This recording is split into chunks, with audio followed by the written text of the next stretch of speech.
Hi guys, magandang araw po. Paano buburahin ang mga virus o data at cache na naging sanhi ng paglalag o paghahang ng ating mga cellphone, laptop o computer? Kaya po naglalag o naghahang ating mga gadgets dahil po yan sa mga virus galing po sa mga link na inopen po natin. So kailangan po nating i-delete ang mga yan. So ang una po nating gawin guys ay i-open po natin ang Google Chrome.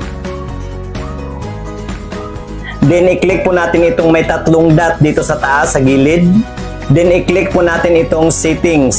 Scroll down lang po natin guys, then i-click po natin itong site settings. Scroll down lang natin guys at dito sa pinakababa i-click natin itong data stored. So ito po yung mga links guys na inopen ko. O diba ang dami, kaya pala loading lagi itong CP ko. Next po ay i-click po natin itong delete all data. And then mag-pop up ito, i-click natin ang delete. At ayan po guys, cleared na po ang mga data na naka-stored. Pati na po yung mga virus ay deleted na rin. So ganun lang po guys. Paki-like na lang po sa video ito guys and then paki-share na rin. Don't forget to follow my Facebook page guys and subscribe my YouTube channel for more tutorial video. Thank you. God bless us all.